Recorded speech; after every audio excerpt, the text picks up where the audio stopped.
bagi tempat PKP. Ya, meskipun PKP-nya masih lama ya, 29 September ya.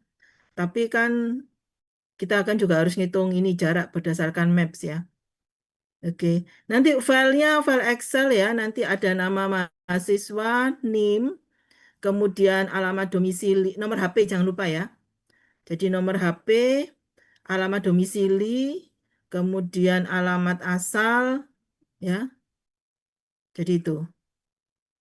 Jadi mungkin yang rumahnya di Gresik atau rumahnya di Sidoarjo, ndak usah cari kos di Surabaya, ndak usah ya.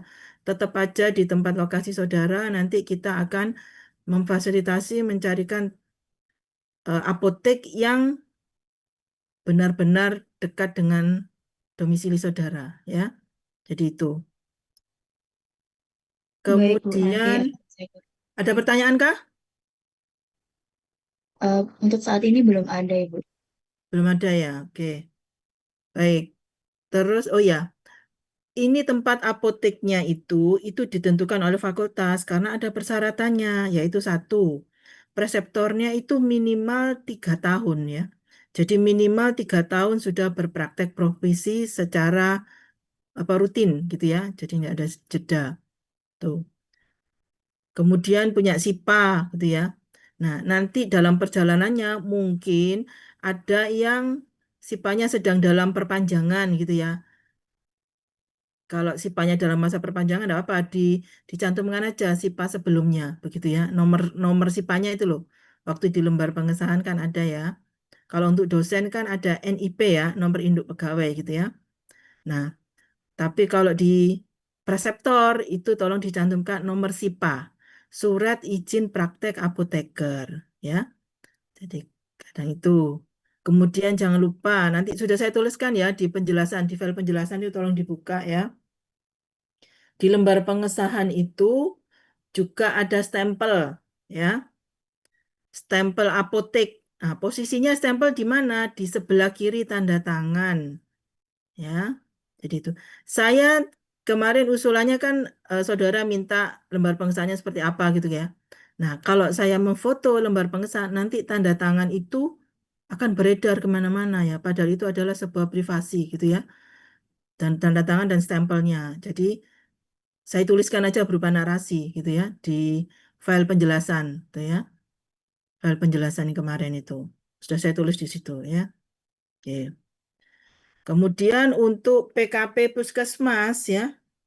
Jadi ini perhatikan ya, jadi tanggalnya ini langsung mepet gitu ya, langsung mepet PKP Apotek.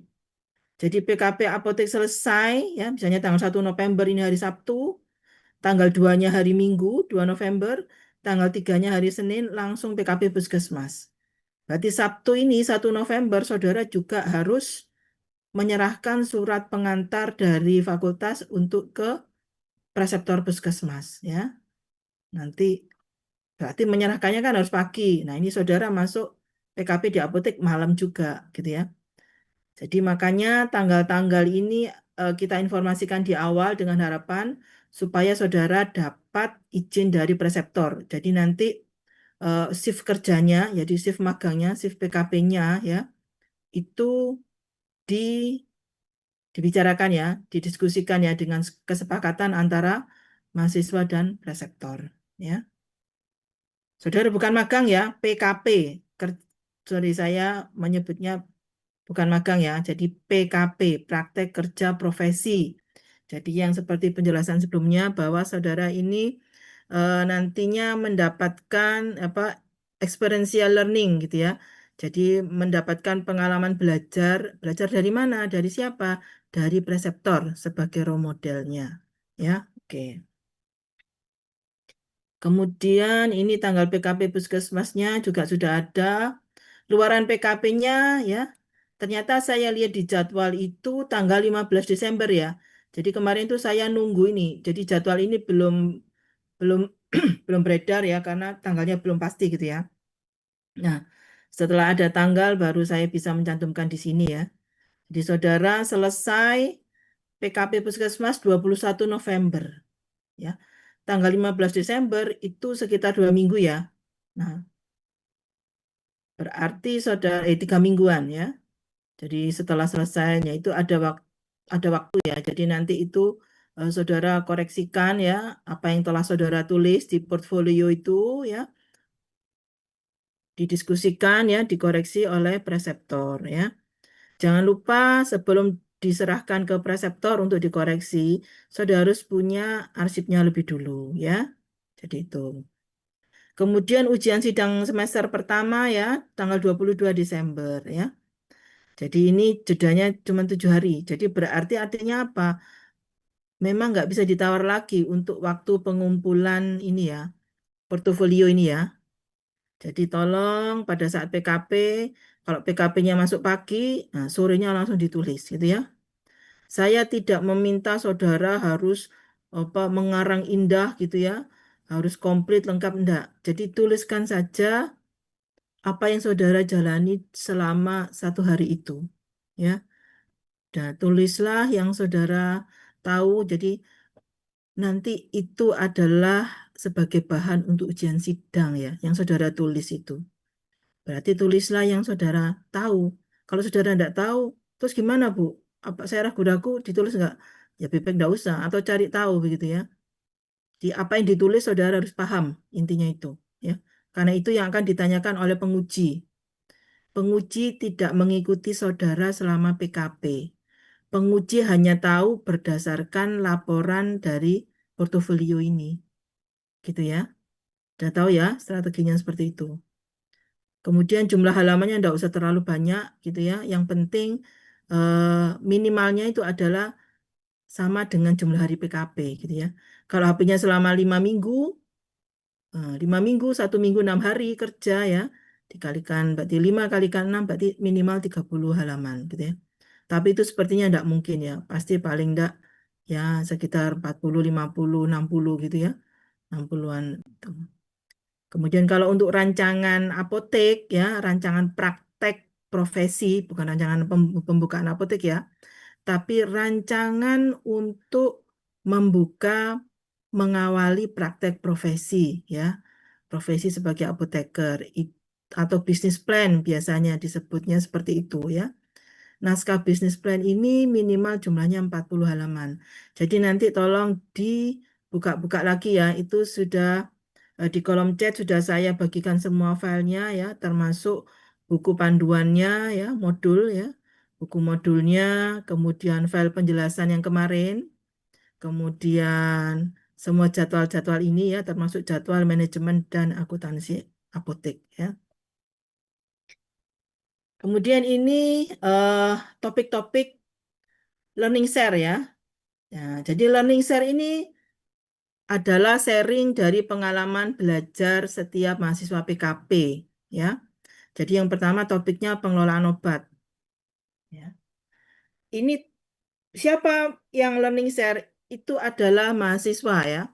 Jadi mahasiswa nanti membuat file eh, terkait dengan tempat PKP ya. Bagaimana pengelolaan obat di tempat PKP ya. Misalkan satu apotek itu diisi 2 mahasiswa, ya berarti mengumpulkannya satu file saja ya. Jadi membuatnya seperti itu ya. Bukan sendiri-sendiri, bukan individu, ya. Tapi satu tempat PKP, misalkan kalau ada 2 mahasiswa ya satu file, gitu ya. Ditulis nama mahasiswanya siapa, itu, ya. Ini tanggal-tanggalnya. Kemudian topiknya ada pengelolaan obat, pelayanan resep, ya. Kemudian pelayanan non-resep atau suami dikasih. Nanti semua file ini dikumpulkan di G Drive ya. Link G Drive-nya nanti tolong diinfokan ke saya. Nanti saya cantumkan di Hebat ya, di Aula Hebat. Ini dalam rangka untuk akreditasi ya. Karena asesor biasanya juga melihat di aula juga ya. Tuh. Kemudian ini berikutnya adalah jadwal learning share Puskesmas dengan topiknya seperti ini ya. Nah, bedanya kalau di Puskesmas itu nanti beragam ya, aplikasinya malah lebih banyak ya. Vaksin-vaksin itu juga banyak di Puskesmas ya. Jadi itu. Kemudian ada topik ya PTRM ini program terapi rumatan metadon. Ini untuk apa? Pasien yang kecanduan narkoba gitu ya. Ada UAT ya, ini gratis semua ya. Ada ARV, obat-obat ARV ini ya, beserta apa itu aplikasinya, jadi aplikasi elektroniknya ya. Ada SIHA, ada SITB gitu ya. Nah, itu nanti dijelaskan ya. Baik.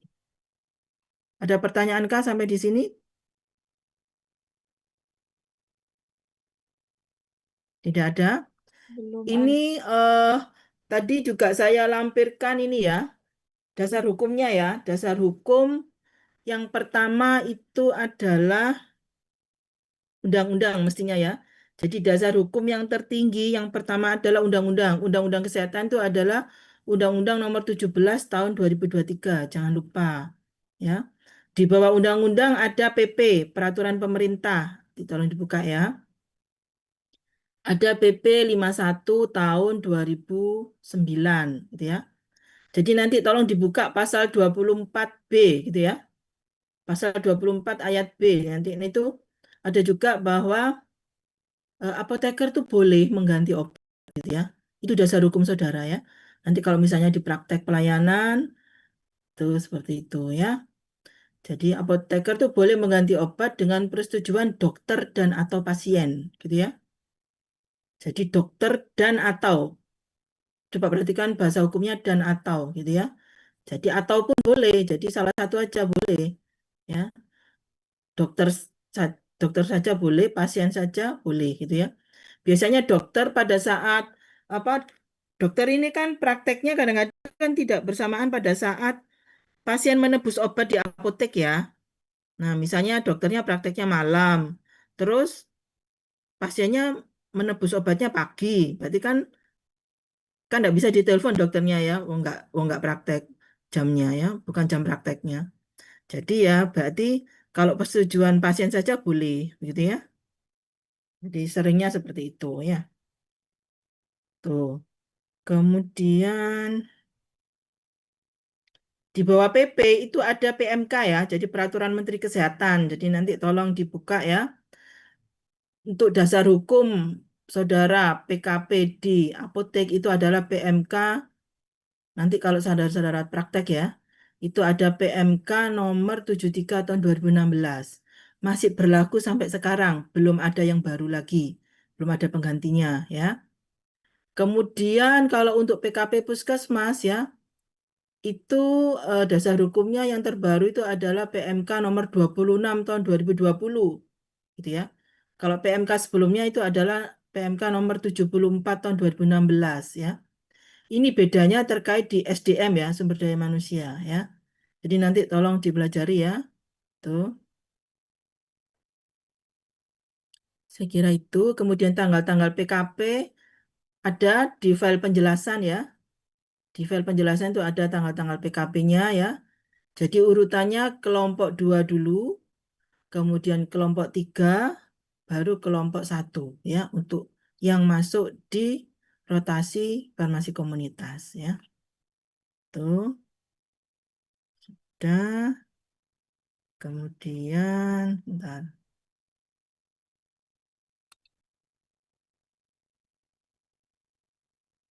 Ada pertanyaan kah sampai di sini? Silakan. Saya bisa mendapatkan itu kapan ya, Mbak Lena ya? Filenya Excel? Mungkin saya usahakan untuk besok, Ibu. Ya, pokoknya segera ya. Ya paling tidak 2 hari gitu ya. Sehari 2 hari Ya, itu. Bu. Di, tolong dibuat filenya itu supaya, soalnya kan cari-cari susah gitu ya. Oke,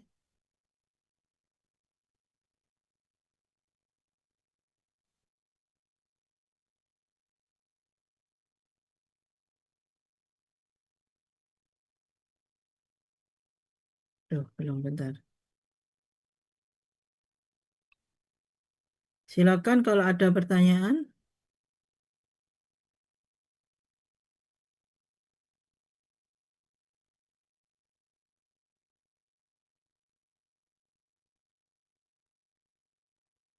Hmm, nah, nggak keluar ini.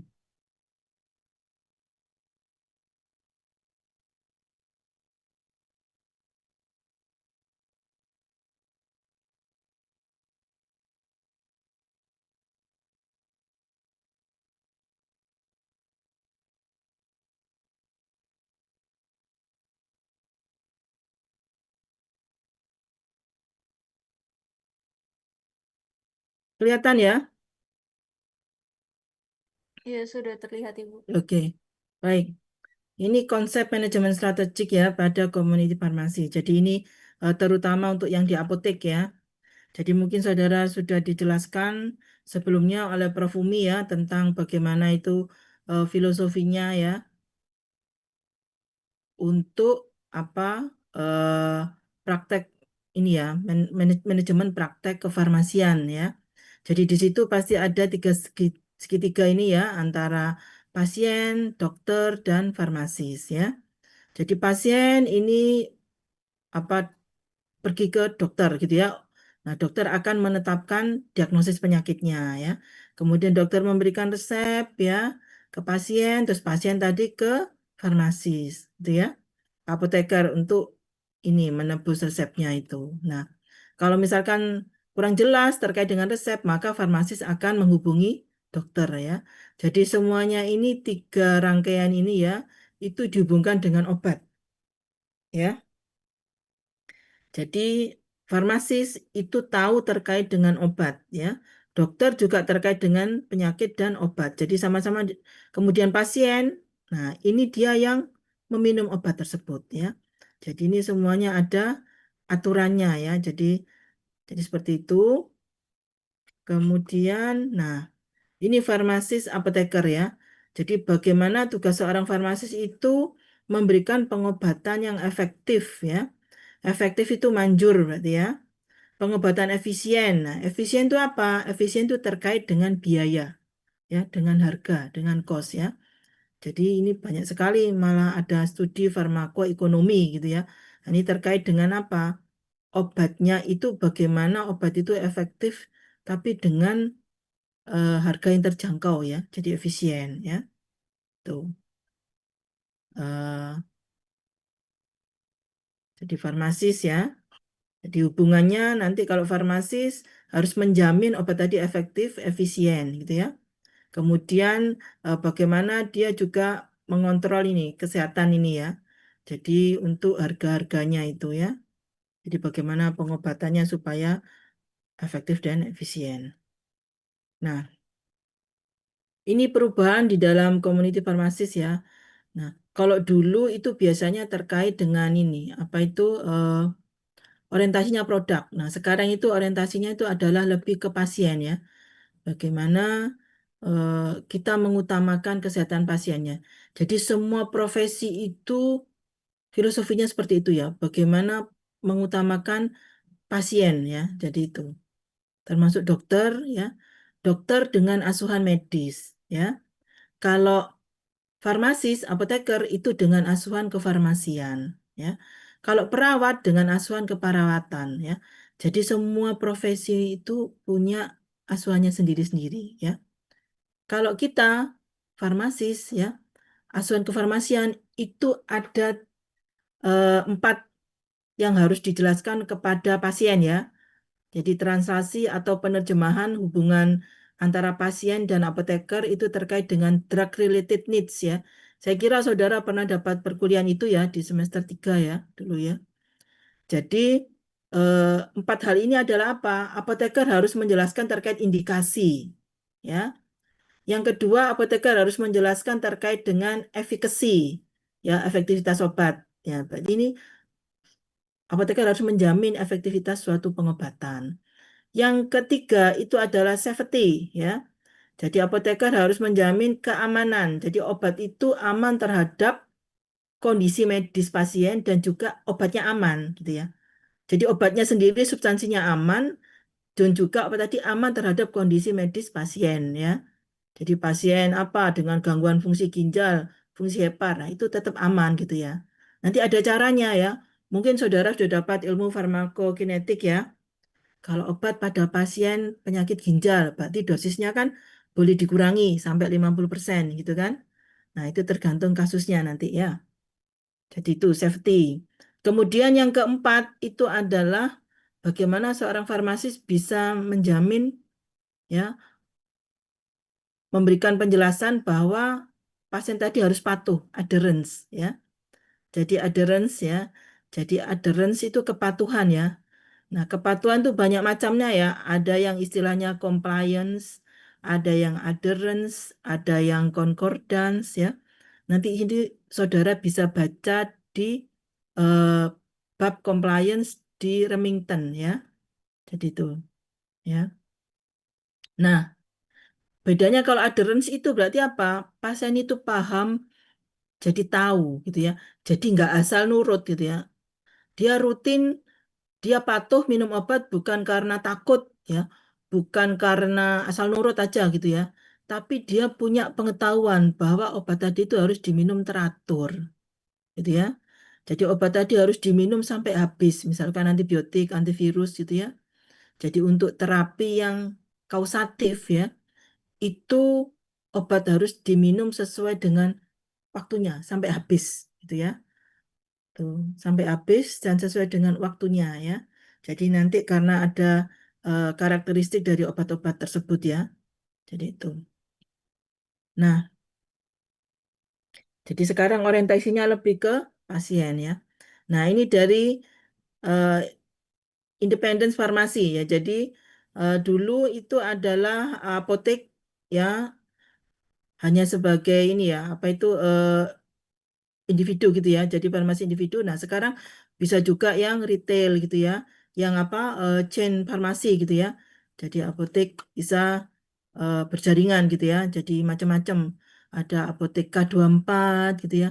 Ada apotek Kimia Farma gitu ya. Jadi itu jaringan banyak gitu ya. Nah, ini bagaimana farmasi ini akan menyediakan ya sumber informasi yang penting gitu ya. Farmasi ini apotek gitu ya. Gitu. Terus, nah ini tantangan dalam setting komunitas ya. Bahwa sekarang itu kompetisi semakin kompleks ya. Jadi tuntutan untuk mengelola apotek dengan lebih baik gitu ya. Jadi itu.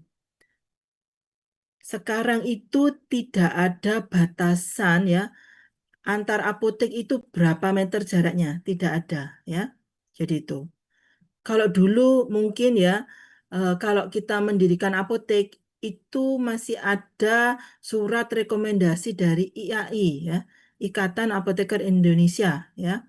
Jadi itu dari PC atau pengurus cabang IAI ya, yang ada di tiap kota itu memberikan rekomendasi surat ya. Surat rekomendasi tadi diberikan kepada calon APJ ya. Jadi calon apoteker penanggung jawab apotek ya.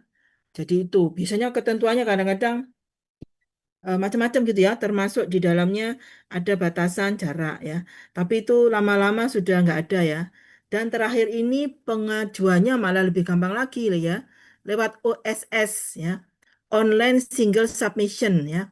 Jadi nanti tolong pada saat PKP apotek, saudara meminta penjelasan tentang terkait dengan perizinan apotek ya, lewat OSS itu kepada para preseptor ya. Jadi itu. Jadi pengajuan sekarang malah lebih mudah, begitu ya. Tuh. Nah, karena lebih mudah, maka kompetisinya semakin kompleks ya. Jadi tuntutan untuk mengelola apotek dengan lebih baik. Jadi apa sekarang? Ya, bagaimana saudara harus memberikan layanan itu ya, layanan yang baik pada pasien dan klien. Jadi klien ini kan keluarga pasien ya. Nah, itu berarti yang paling utama gitu ya. Jadi kalau pelayanannya bagus, maka pasien atau klien nanti akan kembali lagi ya ke apotek tersebut, begitu ya. Jadi tuh. Kemudian ada market share retention ya. Jadi tantangannya seperti itu. Kemudian ada ini harga, ini bagaimana mengontrolnya gitu ya. Ada program legalitas ya. Ini legalitas ini terkait dengan surat izin tadi ya. Jadi kalau perizinan sekarang malah lebih mudah sekarang ya. Kemudian untuk SIPA, SIPA itu surat izin praktek apoteker ya. Sampai sekarang ini masih berlaku selama 5 tahun ya. 5 tahun kemudian harus diperpanjang gitu ya. SIA juga begitu, surat izin apotek ya. Berlaku selama 5 tahun ya. Jadi itu. Kemudian berikutnya, tantangan berikutnya adalah perkembangan teknologi, khususnya perkembangan obat dan layanan komunitas ya. Jadi itu sekarang obat-obat juga jamnya makin banyak ya. Nah, nah ini adalah bagaimana untuk bisnis apotek ya. Jadi bisnis apotek tuh bukan hanya 100% bisnis ya, tapi di situ juga ada jasa ya. Jadi jasa, ada bisnis, ya ada barangnya, ada jasa ya. Kalau misalkan dokter itu kan jasa gitu ya. Kalau toko-toko kelontong kan ada barang, jual barang ya. Nah, itu kalau ini kalau untuk apotek ya tidak hanya jasa, tapi di situ ada barang juga ya. Saudara coba perhatikan ya, obat itu adalah komoditi yang menarik banyak orang gitu ya. Jadi sampai profesi-profesi lain itu juga ingin berkecimpung di dalam obat gitu ya. Termasuk dokter ini ada yang melakukan dispensing sendiri gitu ya. Itu kan tidak boleh ya. Jadi harusnya kan memang yang dispensing apa yang memberikan obat itu adalah apoteker ya, bukan dokter gitu ya. Dokter itu tugasnya adalah apa? Diagnosa penyakit ya, ya. Kemudian dia meresepkan ya, meresepkan berdasarkan patologi penyakit tadi ya. Tuh. Kemudian untuk terkait dengan obatnya, nah, prescribing apa as preparandinya ya. Jadi untuk peracikannya ya, compoundingnya itu adalah dengan apoteker yang mengetahui tentang sifat fisikokimia dari obat ya. Jadi apoteker itu dianggap tahu terkait dengan obat, terutama sifat fisikokimia, gitu ya. Jadi itu saudara pertahankan ya, untuk mekanisme kerja ya, dosis ya, indikasi ya, sifat fisikokimia obat itu saudara harus paham gitu ya. Oke. Nah, ini di dalam membuka sebuah apotek ya. Jadi mungkin seorang apoteker itu akan berpikir apakah dia hanya bekerja saja ya untuk praktek profesinya ya. Jadi ya bekerja dengan apa dengan bergabung dengan pihak lain ya pemilik modal ataukah mau membuka sendiri gitu ya. Jadi itu pasti nanti ada pertimbangan-pertimbangannya ya. Jadi bagaimana keuntungannya kalau dia mengelola sendiri ya sebagai pemilik apotek itu ya. Bagaimana kerugiannya jika sebagai pemilik gitu ya. Nah, biasanya itu kadang-kadang bagaimana kita mempertahankan sebuah apotek yang baru itu kalau sudah lolos 6 bulan gitu ya sudah bagus gitu ya. Jadi kadang-kadang biasanya baru buka ya, terus nanti 6 bulan kemudian tutup. Itu dulu waktu seringnya seperti itu ya. Jadi itu saudara bagaimana harus bisa berstrategi ya, supaya BEP-nya ya jadi break even point. Nah, bagaimana perhitungan BEP nanti coba dibaca lagi manajemen farmasi ya. Pengertian BEP atau break even point adalah apa? Apa mungkin? Baik, silakan. Siapa yang tahu?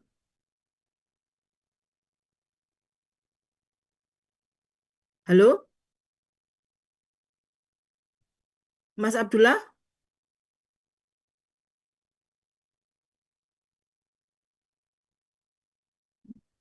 Nah, itu semua. Ya, Kalau break break-even even point point? itu mungkin sederhananya eh, saat misalkan penjualan itu ataupun pendapatan secara keseluruhan itu menutupi atau sama dengan modal ataupun pengeluaran yang dilakukan dalam bisnis tersebut. Kalau dalam konteks ini berarti modal dalam pembukaan apotek. Ya, apotek mas. Bukan modal ya. Yang jelas itu break even point itu adalah laba gitu ya. Jadi laba yang eh, sama dengan biaya operasional. Sudah gitu aja. Ya, kalau modal berarti kan tetap ya. Jadi laba, jadi suatu kondisi yang dia itu labanya sama dengan biaya operasionalnya gitu ya. Jadi gak rugi, gak untung gitu ya. Jadi nggak rugi, nggak untung gitu ya. Itu kapan tercapainya gitu ya. Nah, jadi biasanya itu jadi kalau membuat suatu usaha begitu ya. Nah, itu harus dipertimbangkan. Jadi nanti terus terus gimana Bu? Makanya kita harus memperhatikan pangsa pasarnya gitu ya. Jadi itu. Sebelum melihat pangsa pasarnya, kita harus juga perhatikan ini ya. Bagaimana keuntungan jika sebagai pemilik, bagaimana kerugiannya jika sebagai pemilik. Ini modalnya juga harus besar ini ya.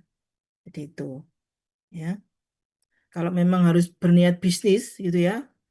Nah, jadi seperti itu ya. Tapi bisnis apotek ini tidak hanya bisnis ya, tetapi harus juga ada jasa di sana. Berarti saudara harus memang praktek profesi gitu ya. Nah, pertimbangkan sebelum memutuskan mengelola apotek. Satu, menetapkan tujuan yang akan dicapai organisasi apotek. Mempelajari kemungkinan kekurangan untuk menjadi pemilik, gitu ya. Personal skill dan kemampuan diri untuk mencapai keberhasilan, gitu ya. Jadi itu. Menetapkan tujuan yang akan dicapai organisasi apotek, ya. Saudara mau buka pangsa pasarnya di mana, gitu ya. Ya, di mall kah atau di depan rumah sakit gitu ya, atau di dalam perumahan. Nah, itu nanti terkait dengan obat-obat apa saja yang perlu disediakan, gitu ya. Kalau saudara buka apotek di mall, ya, berarti itu apa? Obat-obat untuk yang orang sehat, gitu ya. Jadi kan anunya eh, orang sehat gimana Bu maksudnya ya? Berarti kriterianya ya vitamin, mineral, suplemen, gitu ya. Jadi kemudian obat-obat yang untuk apa kasus-kasus yang apa suami dikasih gitu ya. Nah, beda halnya dengan jika saudara membuka apotek di depan rumah sakit ya. Kalau saudara membuka apotek di depan rumah sakit ya, mendirikan apotek, memberikan apa untuk praktek profesi di depan rumah sakit, maka obat-obat yang akan saudara sediakan berarti obat apa? Obat yang sering diresepkan di rumah sakit, termasuk obat-obat emergensi gitu ya, alat-alat kesehatan ya, jarum bedah gitu ya, kemudian alat-alat apa kesehatan termasuk di dalamnya macam-macam gitu ya. Ada feeding tube, ada apa dan lain-lain gitu ya. Jadi banyak alat-alat kesehatan. Jarum bedah, alat-alat bedah itu juga banyak ya. Jadi itu. Kemudian obat-obat emergensi gitu ya. Jadi obat-obat yang sering situ, kemudian pokoknya semua obat. Jadi itu. Untungnya kalau buka pertama kali, mungkin saudara pertama kali mau buka apotek gitu ya. Kalau di depan rumah sakit itu satu dua resep itu pasti masih ada, gitu ya. Karena apa? Pasien-pasien yang mungkin ya tidak dilayani di dalam rumah sakit resepnya itu mungkin karena obatnya tidak tersedia gitu ya. Itu kan pasti keluar ya, keluar dari rumah sakit. Nah, itu bisa membeli di apotek saudara, gitu ya. Jadi untungnya seperti itu. Kalau apotek dibuka di depan rumah sakit ya. Maksudnya dekat rumah sakit, nggak harus di depannya gitu ya. Kalau nyebrang jalan nanti malah susah pasiennya ya. Jadi lebih baik ya jejeri gitu ya. Jadi searah dengan rumah sakit ini termasuk kriteria anu ya. Bagaimana cara berbisnis apotek gitu ya. Jadi usahakan pasien atau klien tadi tidak merasa kesulitan untuk mencapai akses apotek saudara. Pertama. Kedua ya, jadikan apotek itu sebagai pusat keramaian gitu ya. Jadi misalkan eh, saudara membuka apa ya, mengundang atau menyewakan tempat untuk penjual makanan di sana, gitu ya. Jadi itu. Saudara juga menerima konsinyasi, misalkan ada eh, pengusaha yang lain yang mau nitip jual madu atau jual apa, begitu ya. Jadi boleh ya. Jadi jadikan apotek sebagai tempat keramaian, gitu ya. Saudara jual minuman juga boleh. Apotek jual minuman apa itu yang ada apa alat pendinginnya itu boleh ya. Tuh. Kemudian satu lagi apa? Ini parkirnya harus luas ya. Parkirnya luas dan gratis, gitu ya. Kalau untuk pasien ya tanya apoteknya apa datang ke apotek terus tanya obatnya ini ada apa enggak gitu sudah ditarik parkir itu pasti dia akan keberatan gitu ya. Jadi lebih baik pengusaha apotek ini yang membayar retribusi parkir ini ke pemerintah daerah, gitu ya. Saudara jangan menarik parkir ini kepada pasien atau klien, gitu ya. Jadi itu lebih baik seperti itu ya. Jadikan apotek sebagai tempat keramaian, kemudian apotek harus terang ya. Jadi apotek itu harus melebar ke samping ya, jangan memanjang ke belakang gitu ya. Jadi lebih baik apotek apotek itu melebar ke samping jadi supaya kelihatan besar gitu ya. Kemudian lampunya harus terang gitu ya, harus bagus ya, ya. Jadi itu parkirnya luas gitu ya, parkirnya gratis dan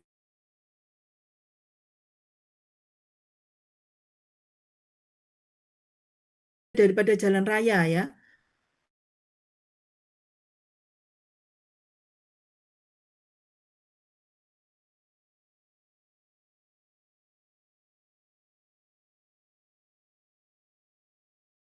Pokoknya seperti itu ya, teknisnya itu ya. Nah, setelah apotek bangunan fisiknya sudah sesuai gitu ya. Kemudian bagaimana ini cara pengelolaannya gitu ya. Ini kalau apoteker di apotek ya, nah, ini sebagai ini tadi ya, jadi keputusan untuk menjadikan bahwa saya sebagai pengusaha ataukah saya sebagai untuk praktek profesi gitu ya. Jadi itu sebagai pekerja saja tuh. Ya. Kalau bisa ya sebagai pemilik ya dan pengusaha gitu ya. Jadi membuat apotek itu tadi ya. Jadi itu. Jadi saudara harus tahu ya bagaimana untuk kalau misalnya sebagai pemilik gitu ya atau hanya sebagai untuk menjalankan praktek profesi ya. Tuh. Nah, kalau saudara sebagai pemilik ini di dalam farmasi atau di dalam apotek ini ada dalam sistem manajemen ini ada banyak ya yang menyusun ya termasuk SDM ya. Jadi people, kemudian ada material ya. Jadi ini regulasinya termasuk itu ya. Bagaimana mengelolanya, kemudian equipment ya, bagaimana ketersediaan obatnya ya, alat kesehatan, kemudian termasuk dengan keuangannya gitu ya. Tuh ya. Jadi nanti saudara harus pembukuannya nanti seperti apa ya. Kan ada ini kan manajemen dan akuntansi apotek gitu ya. Jadi tolong itu dipelajari ya. Tuh. Kemudian nanti pertimbangkan juga sebagai kalau misalnya keuntungan sebagai pemilik apa ya. Kemudian bagaimana saudara sistem pembayaran kepada pegawai saudara gitu ya. Nah, kemudian pajak-pajaknya ya. Jadi termasuk itu saudara harus perhitungkan juga ya. Nah, itu. Kemudian untuk yang tenaga ini ya. Jadi tenaga tenaga kefarmasian kalau APJ itu apoteker penanggung jawab apotek ya. Dulu istilahnya apa ya? Apoteker pengelola apotek. Sekarang istilahnya APJ, bukan apa, tapi APJ. Apoteker penanggung jawab ya. Nah, kalau saudara ini kan ada ini ya. Apotek itu kalau buka harus ada apotekernya. Jadi kalau misalkan saudara cuman jam kerjanya cuman 8 jam gitu ya, 7 jam. Nah, berarti selama kalau misalnya apotek tadi buka yang lain berarti harus ada apoteker pendamping gitu ya. Kalau di jam yang lain berarti harus ada apoteker pendamping namanya ya. Nah, selain apoteker pendamping ada TTK, Tenaga Teknis Kefarmasian ya. Nanti persyaratannya seperti apa? APJ itu apoteker pendamping ya, kemudian TTK. Nah, itu nanti saudara eh, bisa tanyakan kepada para preseptor saat PKP ya. Itu. Kemudian regulasi ya, regulasi dari Kemenkes, Kementerian Kesehatan ya. Itu termasuk tadi sudah saya cantumkan ya regulasinya. Jadi undang-undang, PP ya peraturan pemerintah dan PMK-nya ya. Nanti untuk petunjuk teknisnya ada juga ya. Saya belum cantumkan ya. Jadi nanti tolong dicari ya.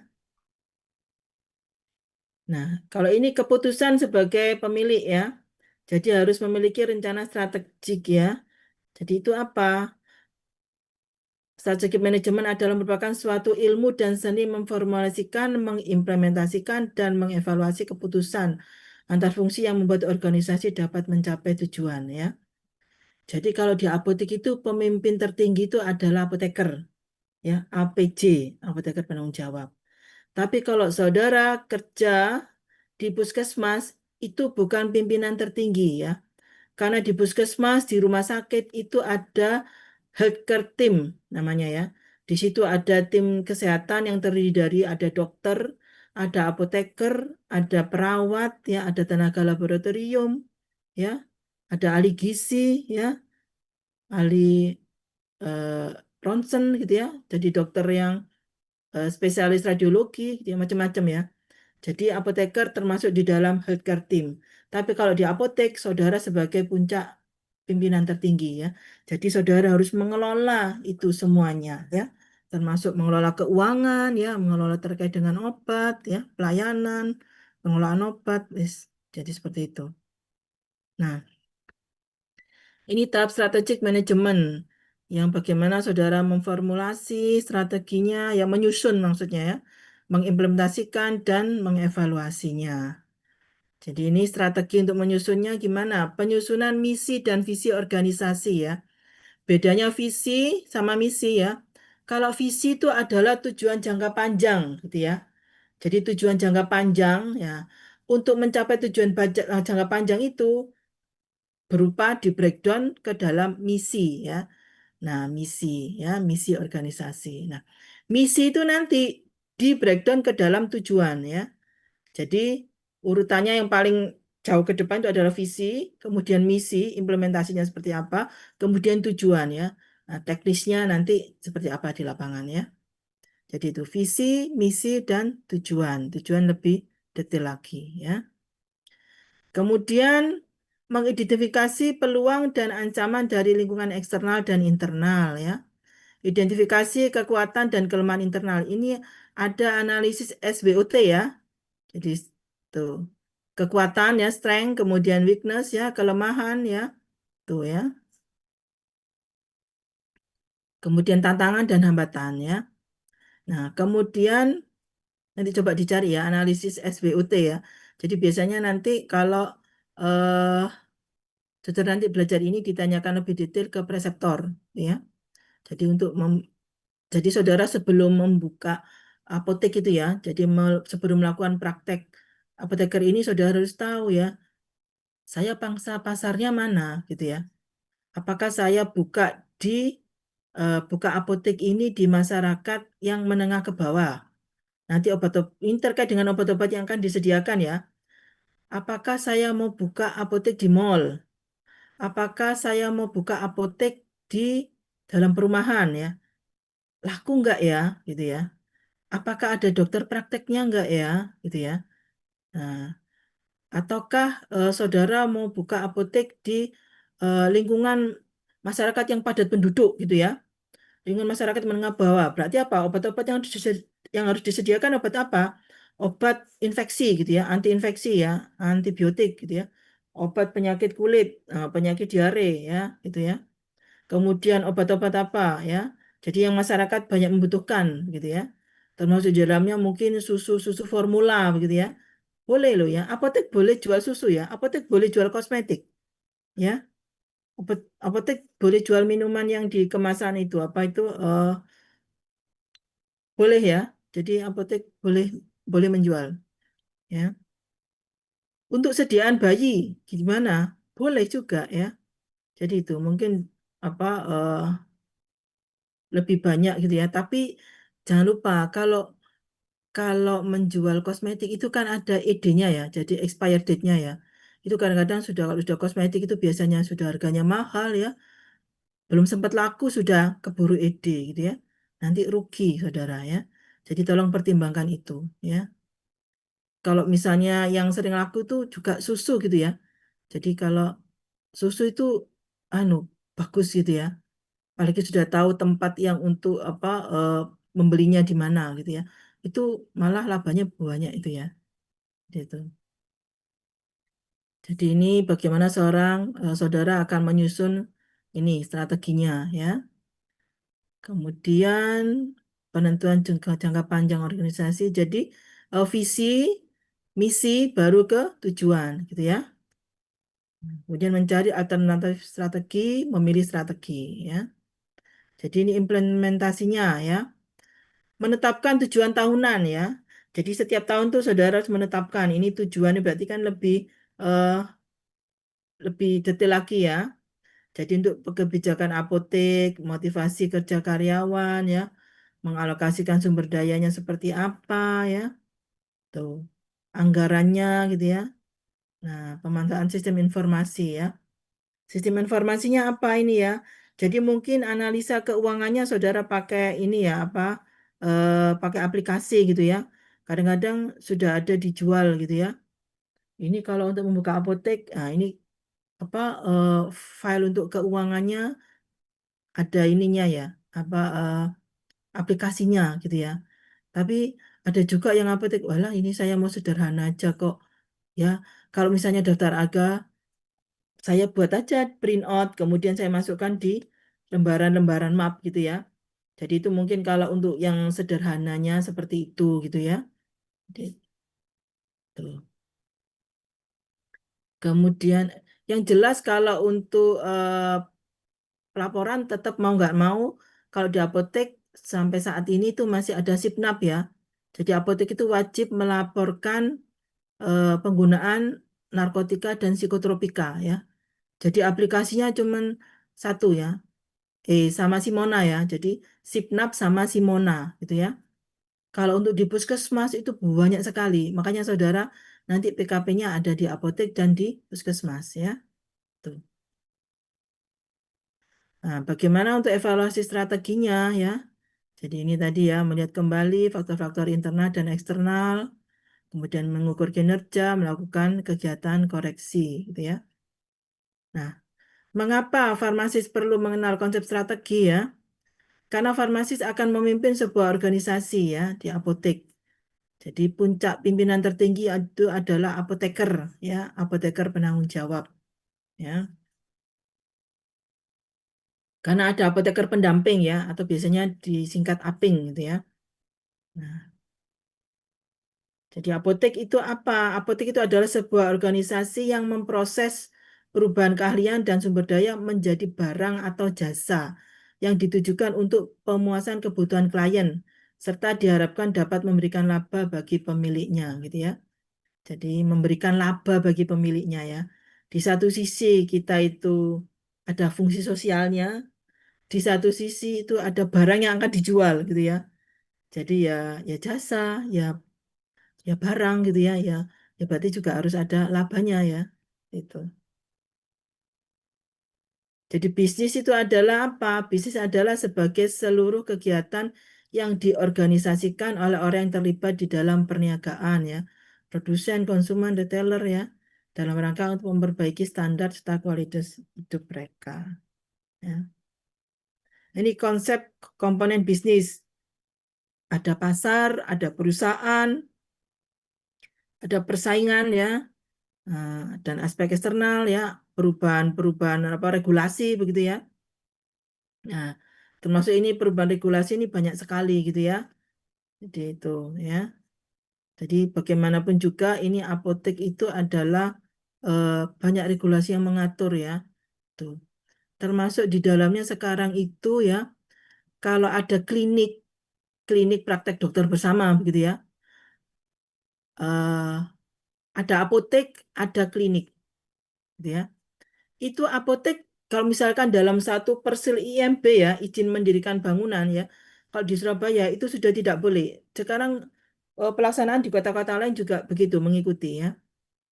Jadi di Surabaya itu sudah lama ya. Kalau di dalam satu IMB, satu persil IMB itu ada praktek dokter dan juga ada apotek. Biasanya kan seperti itu kan, ya. Ada praktek dokter, ada apotek. Itu tidak apotek ini tidak boleh berupa apotek bentuknya, tapi harus berupa instalasi farmasi. Ya. Jadi dia nanti harus berupa klinik, gitu ya.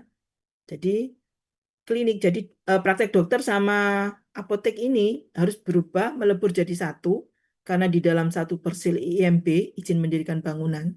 Ya. Ini aturan dari pemerintah yang sudah dijelaskan apa yang sudah diterapkan ini adalah di Surabaya ini ya.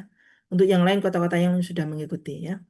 Nah, ini bentuknya apotek itu tidak boleh sebagai apotek, tapi harus sebagai instalasi farmasi dari klinik, gitu ya. Jadi bagian dari klinik.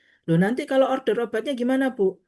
Order obatnya pakai surat izin operasional klinik. Ya, kalau sebagai apotek, order obatnya, ya pesan obatnya pakai apa? Pakai surat izin apotek ya, SIA ya, dan SIPA. SIPA itu surat izin praktek apoteker. Tapi kalau di dalam klinik, berarti dia izinnya pakai apa? Surat izin operasional klinik dan juga SIPA apoteker tetap ya. Jadi SIPA apoteker tetap ya. Jadi ini terkait dengan nanti bagaimana apa regulasi-regulasi itu ya. Tuh. Baik. Nah, ini konsep pasar ya. Jadi apoteker harus mengenal pasar yang akan dimasuki ya. Targetnya apa? Targetnya siapa ya? Itu tadi yang saya jelaskan tadi ya. Saudara mau buka apotek di mana? Target pasarnya siapa? Gitu ya. Nah, ini kemudian segmentasi pasar, target pasar ya, positioning. Nah, apoteker perlu mengenal sikap, perilaku, dan kepuasan konsumen. Ya. Nah, ini konsep perusahaan ya. Apoteker perlu memahami konsep tentang lingkungan internal perusahaan ya. Kemudian ini ya, termasuk di dalamnya ada fungsi sumber daya manusia, fungsi keuangan, operasi, pemasaran ya, sistem manajemen. Nah, konsep persaingan dan eksternal ya. Kondisi di luar perusahaan yang tidak dapat dikendalikan ya. Meliputi kondisi politik, ekonomi, sosial, teknologi, peraturan, dan kondisi lingkungan hidup ya. Nah, kalau ini peraturan, nah ini berubah-ubah ini ya. Tuh. Konsep perubahan ya. Perubahan yang terjadi di dunia dan berdampak pada perubahan internal apotek, misal perubahan sikap, perilaku klien, motivasi, dan kepuasan ya. Itu. Nah, ini konsep strategi perusahaan ya. Bagaimana saudara menyusun visi, misi ya, falsafah ya, kemudian tujuan organisasi ya. Jadi tujuan itu breakdown dari misi, gitu ya. Tuh. Kemudian sasaran jangka panjang berarti termasuk dalam visi ya. Itu visi yaitu gambaran masa depan ya yang diinginkan oleh pemimpin tentang organisasi yang dipimpinnya. Misi, visi ya, menjelaskan arah yang diinginkan, mendorong dan memotivasi orang ya. Ini misi itu jabaran dari visi ya. Jadi ini eh, bagaimana untuk mencapai visi itu misinya harus bagaimana gitu ya. Jadi misi adalah jabaran tertulis mengenai makna visi ya, agar semua orang yang terlibat dalam organisasi dapat memahami visi yang dibuat ya.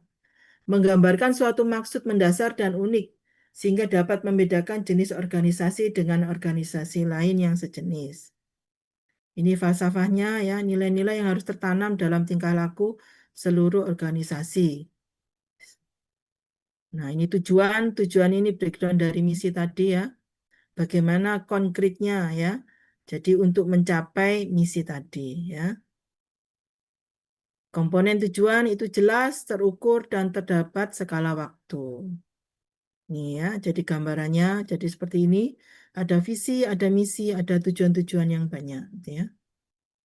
Ini operasional misi pada fungsi organisasi ya. Termasuk di dalamnya saudara harus memperhatikan keuangan, pemasaran, dan operasional. Makanya seorang apoteker juga harus belajar terkait dengan akuntansi ya. Nah, ini operasional misinya ya, kualitas ya, kecepatan, efisiensi biasa, biaya ya. Nah, tuh. Kontribusi pemimpin bagi organisasi ya. Jadi pemimpin yang unggul itu seperti apa ya?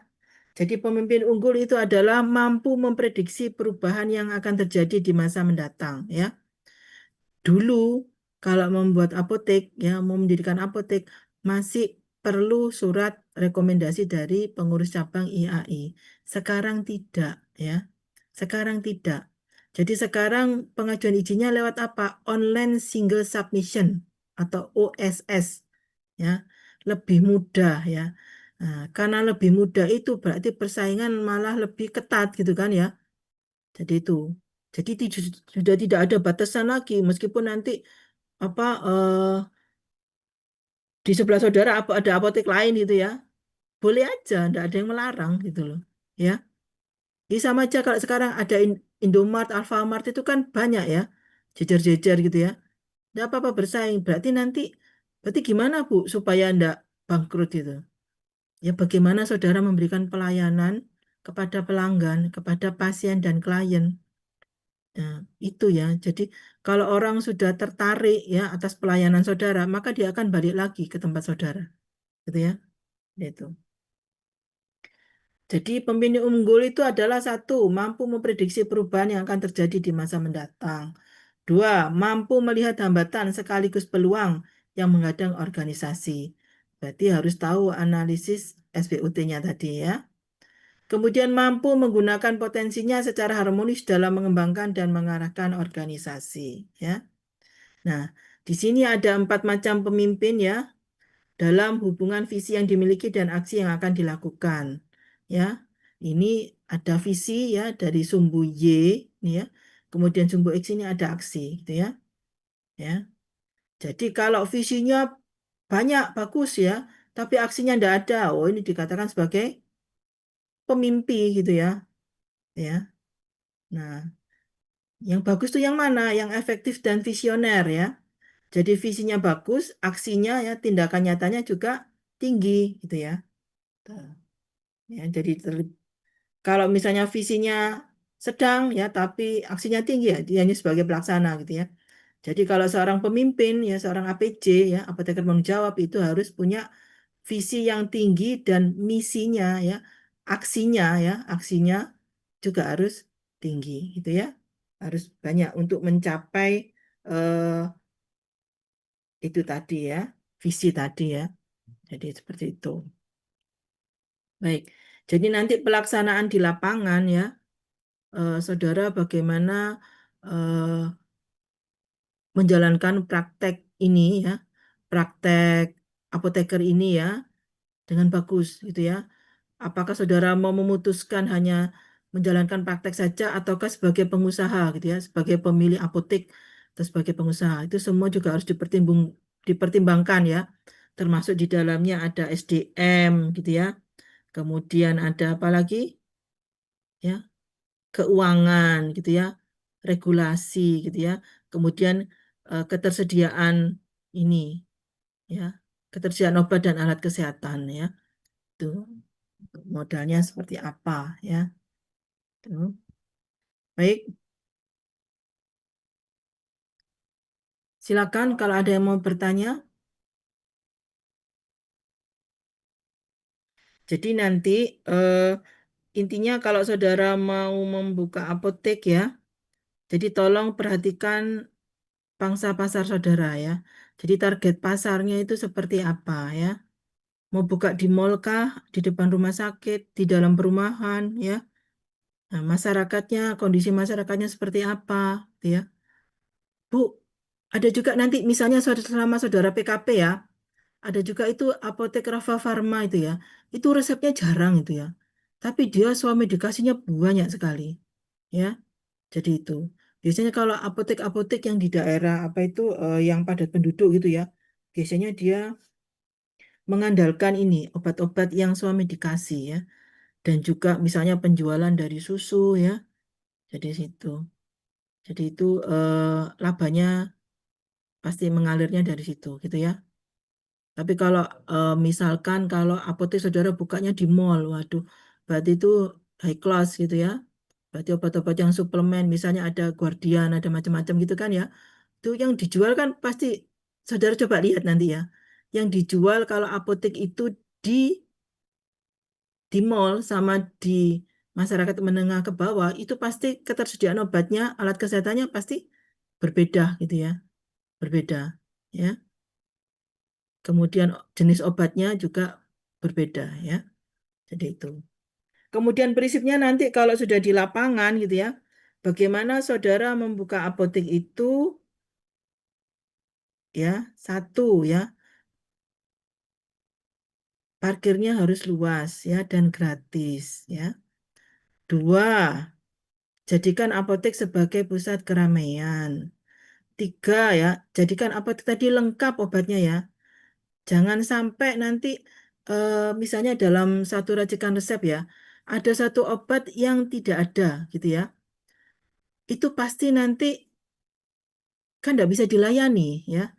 Kalau nggak bisa dilayani artinya apa? Saudara memberikan kopi resep kan, ya? Karena mungkin hanya sebagian saja yang dilayani dari satu lembar resep itu kan, mungkin ada 3R gitu ya, tiga tiga resipe gitu ya. Nah, yang nggak bisa dilayani kan pasti ditulis di kopi resep. Berarti kan akhirnya mengurangi ini ya, mengurangi penjualan ya, mengurangi pemasukan ya, mengurangi pemasukan saudara karena akan diberikan kopi resep untuk ditebus di apotek yang lain gitu kan, ya. Jadi tolong usahakan apa obatnya lengkap. Loh, Bu, kalau nggak lengkap gimana, Bu? Saudara boleh nempel di apotek yang lain ya. Saudara beli nempel istilahnya ya. Jadi beli dalam jumlah sedikit gitu ya. Itu antar apotek boleh nggak? Boleh, gitu ya. Boleh ya, diperbolehkan ya. Jadi itu. Kalau psikotropika, narkotika juga boleh sebenarnya ya. Tapi kalau saya tidak mau ambil risiko gitu ya. Kalau misalnya narkotika, psikotropika, saya lebih baik beli di PBF. Dan saya tidak akan menjual untuk apotek yang lain, sarana kesehatan lain. Ya, karena itu penggunaannya dilaporkan di SIPNAP ya. Sistem Informasi Pelaporan Narkotika dan Psikotropika. Saya tidak mau urusan gitu, saya tidak mau ada masalah gitu ya. Jadi saya tidak pernah apa menjual ataupun meminta ya membeli dari apotek lain. Lebih baik saya ke PBF gitu ya. Kalau saya menjual berarti menjualnya lebih baik ke pasien untuk racikan resep ya. Meskipun itu tidak dilarang gitu ya. Meskipun itu tidak dilarang. Karena apa? Saya pernah menjumpai ya. Jadi apotek yang sediaan psikotropikanya banyak sekali gitu ya. Itu biasanya dipantau oleh BPOM gitu ya, oleh Kementerian Kesehatan juga gitu ya. Jadi eh, daripada dipantau kan lebih baik yang biasa-biasa saja gitu ya. Jadi itu supaya bagaimana supaya aman gitu ya.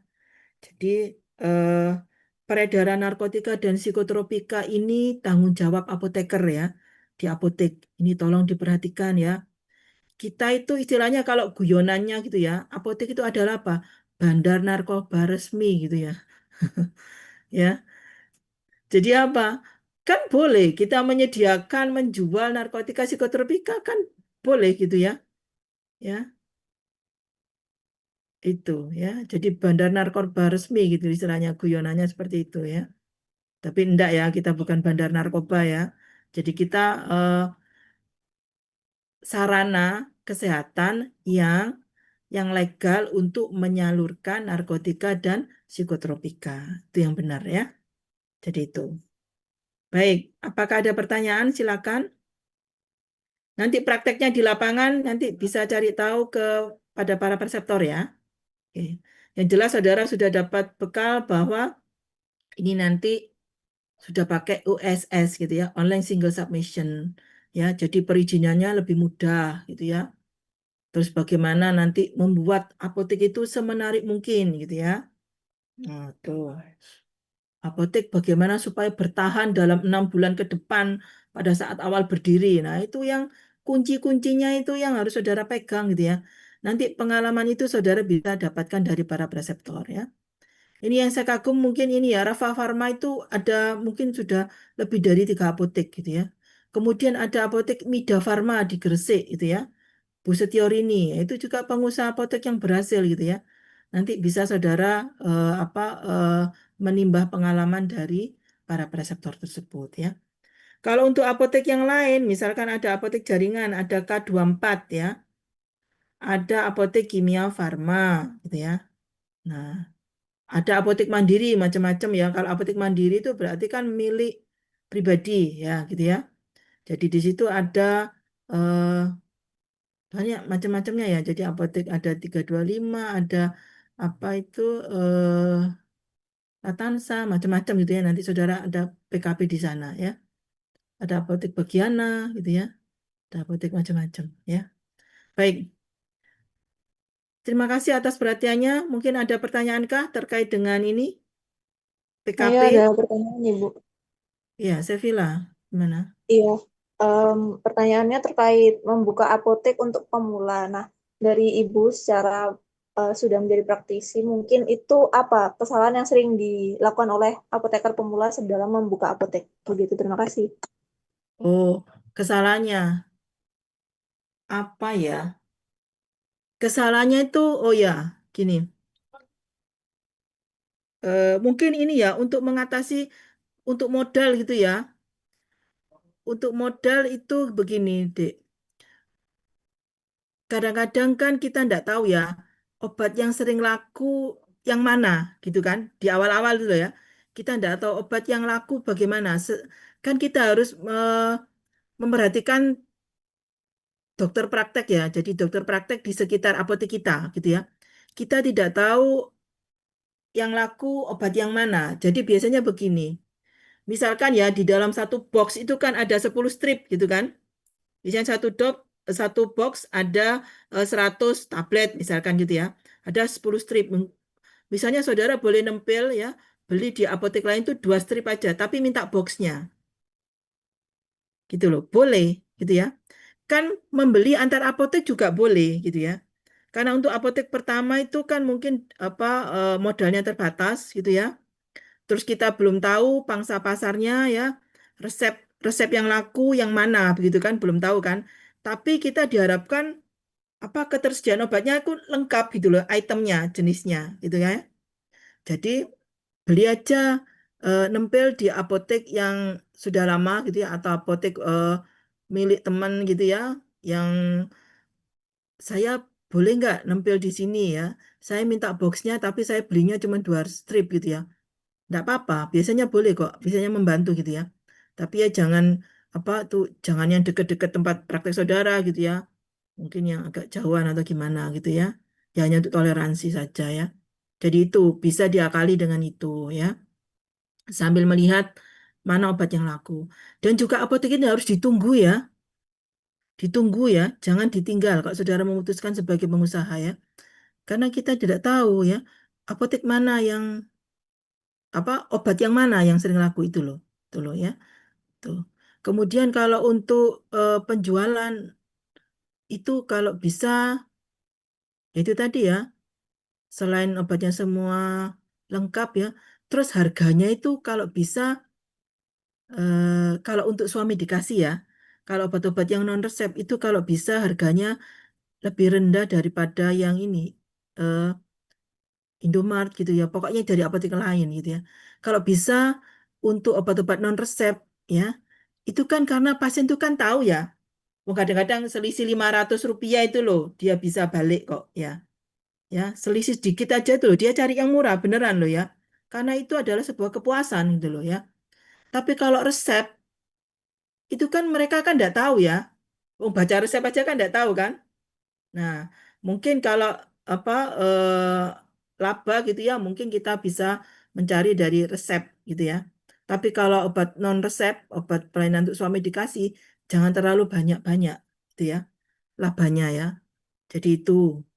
Terus jadikan apotek tempat keramaian. Kalau bisa apotek itu melebar ya, jangan menjorok ke dalam gitu ya, jangan masuk ke dalam gitu ya.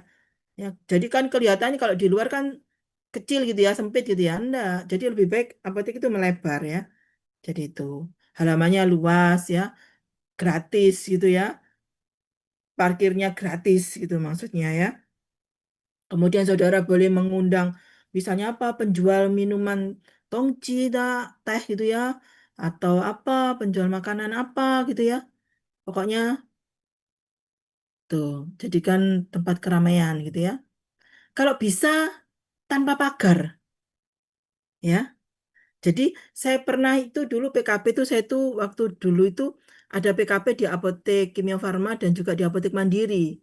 Kalau zaman saya dulu itu apoteknya apa PKP-nya 2 kali ya di apotek itu. Ada di apotek Mandiri dan juga di apotek Kimia Farma. Saya itu masih ingat ya, waktu itu saya PKP di apotek Kimia Farma 54 Raya Darmo itu ya. Jadi waktu masih ada pagernya ya, itu penjualannya kok sedikit gitu ya. Setelah pagernya dibuka gitu ya, rame gitu ya. Jadi pagernya itu dibuka maksudnya apa? Apa kita izin ya ke pemerintah daerah sana ya, pemerintah kota gitu ya. Jadi eh, pagernya dibuka, jadi semua bisa diakses gitu loh ya. Jadi masuk dari manapun bisa gitu loh. Jadi kemudian untuk tempat parkir juga gitu ya. Jadi gampang, jadi nggak ada hambatan gitu loh. Kalau mobil keluar masuk gitu ya. Jadi seperti itu. Biasanya ya, biasanya yang suka mampir gitu, yang butuh tempat parkir itu kan biasanya orang-orang yang bermobil ya. Kalau saudara buka depot juga begitu kan, yang biasanya suka apa ya, suka makan, suka andok istilah gitu ya istilahnya ya. Suka beli kulineran itu kan biasanya orang yang bermobil ya. Nah itu. Terus satu lagi, kalau misalkan eh, ini kalau ini di sisi lain ya, kalau buka depot gitu ya. Kalau menjual itu, kalau masyarakat yang itu, yang suka apa itu wisata kuliner gitu ya, dia ndak mau harga terlalu murah dan juga ndak mau harga terlalu mahal gitu ya. Ya, kalau murah itu dia kayaknya murahan gitu ya, nggak enak gitu ya. Tapi yang jelas mutu tetap harus bagus gitu ya. Dan juga mahal pun juga dia ndak akan balik gitu loh. Jadi yang sedang-sedang gitu loh. Ini kalau ilmunya orang buka depot gitu ya. Nah, kalau buka apotek gimana? Yaitu kalau buka apotek, kalau obat-obat non resep suami dikasih, labanya jangan terlalu banyak, saudara. Ya, tuh. Dikit saja lah, 5% ya. Supaya apa? Karena apa? Kita menjaring pelanggan gitu ya. Orang itu loh akan balik kalau selisih harganya itu sedikit aja gitu loh. Dia pasti akan mempertimbangkan gitu loh. Kalau non resep gitu ya. Karena tahu kan obatnya ya. Harganya tahu. Tapi kalau pelayanan resep, wah itu kan mereka tidak tahu harganya ya. Karena sudah racikan kan juga ya. Oke, baik. Sevilla, ada lagi pertanyaan? Terima kasih Bu atas jawabannya. Ya. Yang lain mungkin terkait dengan PKP-nya, terkait dengan ini, file-filenya. Nanti tolong dibaca ya. Ya sudah saya berikan ya. Nanti terutama nanti file ini ya, penjelasan itu yang di awal, jadwal learning share ya. Kemudian modulnya ya, panduan tuh modulnya. Oke, dibaca. Kemudian persyaratannya untuk ujian ini ya, portofolionya ya. Kalau bisnis plan tidak boleh lebih dari 40 halaman, nanti tolong diperhatikan ya. Daripada saudara dikembalikan ya laporannya ya, nanti alamat kerja 2 kali gitu ya. Oke, nggak efektif ya, nggak efisien. Oke, baik. Tidak ada pertanyaan? Sudah jelas ya, Mbak Lena mungkin? Mbak Titin? Untuk sementara belum ada. Mas Elian? Tidak adakah? Ini para PJ-nya, apakah ada pertanyaan? Mas Abdullah? Ini sekarang sudah oke. Sudah? Oke, baik ya. Nanti kalau, oh ya, saya tunggu ya Mbak Lena ya untuk file ini ya, Excel-nya ya. Tuh, supaya nanti pembagiannya, oke. Baik, eh, nggak harus malam ini, nggak harus besok gitu ya. Yang penting saudara kondisikan, nah, pokoknya semua lengkap ya. Domisili ya, jangan lupa domisili ya. Alamat domisili. Oke, baik, terima kasih atas perhatiannya. Semoga pembekalan ini bermanfaat ya. Nanti ujiannya, nanti multiple choice ya. Jadi multiple choice mungkin soalnya akan ini baru, saya juga meminta soal-soal yang baru dari para dosen ya. Jadi itu, ini adalah saudara periode besar ya. Jadi periode 122 ini 195 mahasiswa ya. Jadi itu nanti butuh waktu, jadi usahakan nanti semuanya lulus gitu ya. Jangan ada yang mengulang ya. Kalau mengulang, ingat ya, waktunya itu loh yang susah gitu ya. Ya, cari waktunya yang susah. Oke. Baik, semoga saudara lancar semuanya ya. Mohon maaf jika ada kekurangan. Saya tutup pembekalan ini. Wassalamualaikum warahmatullahi wabarakatuh. Jangan lupa ya, Waalaikumsalam Bu. yang sudah hadir Waalaikumsalam silakan warahmatullahi wabarakatuh. Terima kasih, presensinya. Bu. Oke. Assalamualaikum warahmatullahi wabarakatuh. Mohon izin saya end meeting ya. Terima kasih, Bu. Ya.